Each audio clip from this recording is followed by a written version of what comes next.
A caneta não sabe o que deverá escrever. O pincel não sabe o que deverá pintar. Do mesmo modo, quando Deus toma em mãos uma criatura para fazer surgir na igreja uma sua obra, a pessoa não sabe o que deverá fazer. É um instrumento. E acho que este pode ser o meu caso.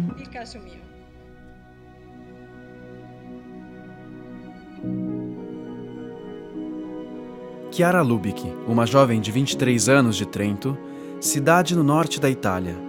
Em 1943, em meio à Segunda Guerra Mundial, não poderia imaginar qual seria a sua história. E nem sequer podia imaginar que essa história teria ultrapassado o Vale Trentino e envolvido pessoas do mundo inteiro.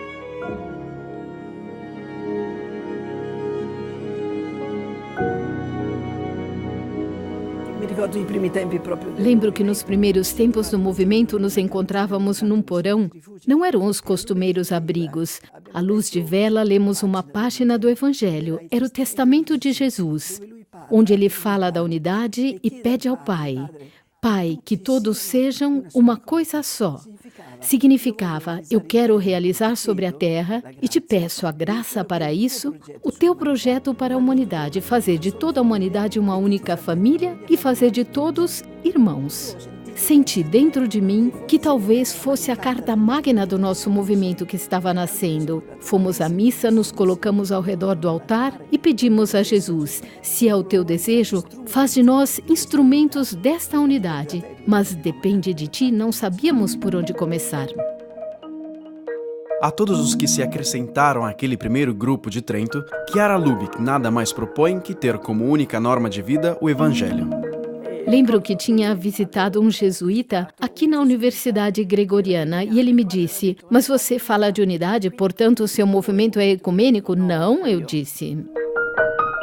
Não há um programa pré-estabelecido, mas unicamente a plena disponibilidade aos planos de Deus. Em 1960, fui convidada para ir à Alemanha e falar do meu movimento a freiras evangélicas. Estavam presentes 3 personalidades evangélicas. Eu falei do Evangelho, não só como nós o líamos, mas como vivíamos. Se admiraram, disseram: é mesmo? Vocês são católicas e conhecem o Evangelho? Até mesmo o vivem? Era uma novidade para eles. E me convidaram para ir lá. Depois as minhas companheiras levaram para frente este movimento, também nas comunidades e paróquias deles. Por isso, começou lá a invasão deste movimento, também na igreja evangélica. Ich habe Chiara zum ersten Mal erlebt. Conheci Chiara por ocasião da liturgia na qual, como presidente da Federação Luterana Mundial, assinei a declaração conjunta sobre a doutrina da justificação em 1999 em Augsburg. Depois do evento, fomos para Otmaring. Ali me perguntaram se Chiara Lubich, que eu não conhecia, podia cumprimentar os presentes. Olhando para o relógio, pensei: será mesmo necessário? Bem, ela chegou, falou e me impressionou profundamente, assim que a ouvi falar pela primeira vez. O que me convenceu, pensando também na minha história pessoal, foi a espiritualidade, a importância da oração e de tudo que está ligado ao grande desejo da unidade. Em 1961, aconteceu o encontro com o cônego anglicano Bernard Polley, observador no Concílio Vaticano II. Ele viu o movimento dos focolares como uma ponte de amor evangélico entre anglicanos e católicos. Em 1966, em Londres, Chiara foi recebida por Michael Ramsey, primaz da Igreja da Inglaterra. Fui lá, falei e me disseram mais ou menos as frases do meu bispo de Trento: aqui está a mão de Deus. No ano seguinte, Chiara foi de novo à Inglaterra, a Canterbury, convidada a oferecer o seu testemunho de vida. Na plateia estava Leslie Ellison, uma jovem anglicana de Liverpool.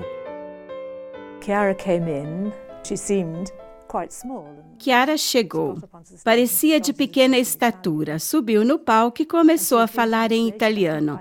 Eu acho que era o cônego Pauli que a traduzia. Para dizer a verdade, realmente não lembro do que disse. Mas, enquanto ela falava, algo aconteceu dentro de mim. De repente, tive a impressão de que o mundo fosse muito pequeno, que estivesse nas mãos de Deus, e que Deus amava cada pessoa de modo especial, assim como ela é. Hoje acho engraçado, mas cheguei à conclusão de que Deus amava também os católicos. Não sabia como me exprimir, mas agora posso dizer que compreendi que deveria aceitar os outros como são. E foi o que fiz. Ao longo do tempo, as amizades se aprofundaram com membros das igrejas livres e da Igreja Reformada. Conhecer a espiritualidade da unidade significa para muitos redescobrir as riquezas da própria igreja e o patrimônio comum que liga todos os cristãos, o Evangelho.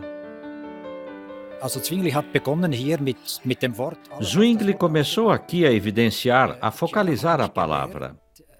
Chiara me ensinou a viver a palavra como reformado, de modo todo novo.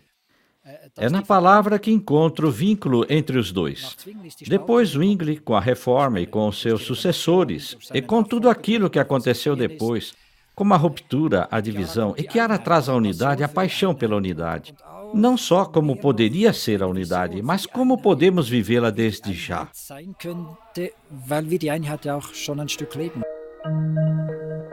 Várias vezes, Chiara Lubich foi convidada ao Conselho Ecumênico de Igrejas, em Genebra, para apresentar a espiritualidade dos focolares como contribuição para o caminho ecumênico. Jesus abandonado é a luz que dá esperança para a recomposição da plena comunhão visível na única Igreja de Cristo. O movimento ecumênico precisa de uma espiritualidade, de um carisma, e ali reside a grande contribuição de Chiara e do movimento dos focolares. Cria abertura entre as várias famílias cristãs, entre as várias confissões. É um dom importante e fico contente em ver que hoje podemos experimentá-lo. Em 2002, Chiara foi ao Instituto Ecumênico de Bossey, na Suíça, convidada pelo seu diretor.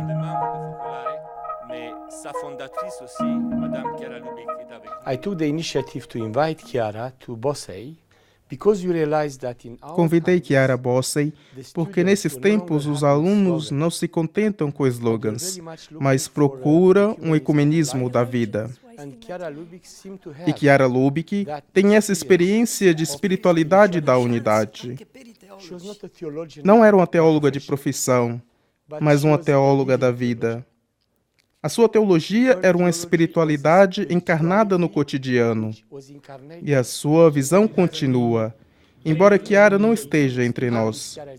Estamos aqui como peregrinos para rezar por Chiara e por todos os socolarinos, mas também para pedir que o espírito do movimento continue, porque é muito necessário no mundo de hoje.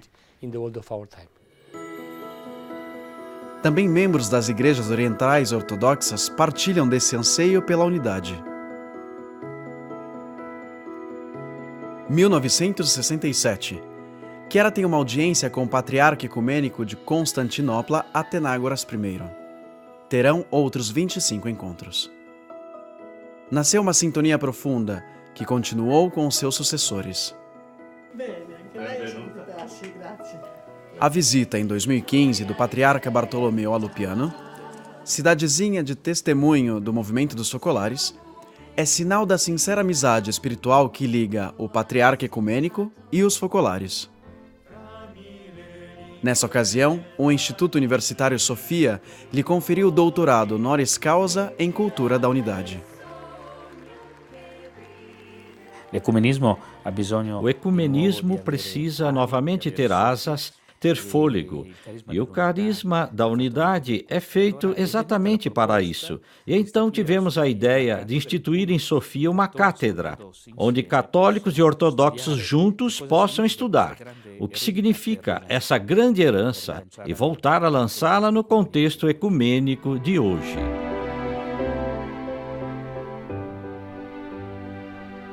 Bispos e líderes das várias igrejas, amigos do movimento dos focolares, se reúnem periodicamente para apoiar-se no exigente caminho ecumênico. Cada igreja tem algo a dar ou dizer às outras. Então, se estivermos numa posição de escuta, de abertura, de escuta real e profunda, nos entenderemos cada vez mais. Momentos de partilha e de diálogo fraterno que culminam em um pacto de amor recíproco.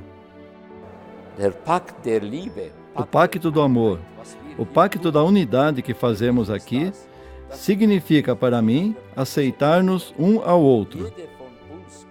Cada um de nós vem de um lindo jardim, como uma flor, e a variedade de flores compõe a unidade como um lindo buquê de flores.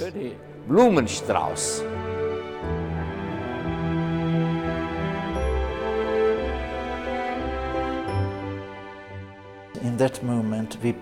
Naquele momento, assinamos e nos abraçamos para mostrar que a minha igreja é a sua igreja e as suas igrejas são a minha igreja. Todos somos um. Amar a igreja do outro como a própria. O Evangelho, vivido juntos, se traduz em conhecimento e estima recíproca, em projetos comuns e objetivos partilhados, cada um na profunda fidelidade à própria igreja. É o testemunho de um ecumenismo da vida. Chiara Lubich o anuncia com força em Londres em 1996.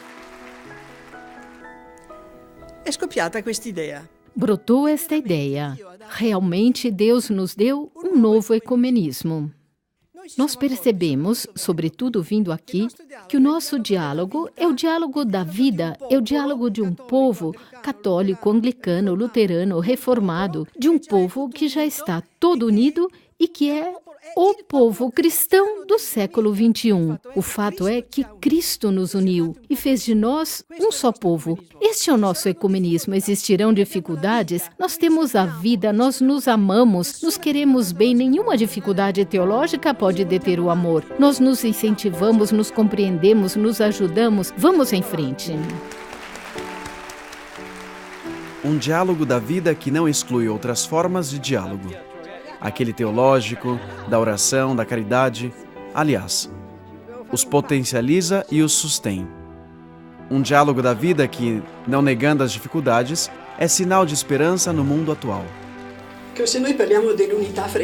Se falamos da unidade entre os cristãos, devemos pensar que também neste caso, o primeiro promotor não foi um cristão de uma igreja ou de outra. Como sabemos, é o Espírito Santo que impele os cristãos à unidade. Portanto, o programa, antes de o sabermos nós, é Deus que o sabe. Eu não saberia antecipar o resultado. Eu sei que se nós difundirmos o cristianismo e o reavivarmos nas nossas igrejas, uniremos as igrejas. Conseguiremos testemunhar melhor Cristo e se difundirmos princípios cristãos mediante o diálogo com as outras religiões e com os homens de boa vontade, seremos cada vez mais um, porque Jesus veio à Terra para criar a fraternidade universal, mas como ela será, é só Deus quem sabe.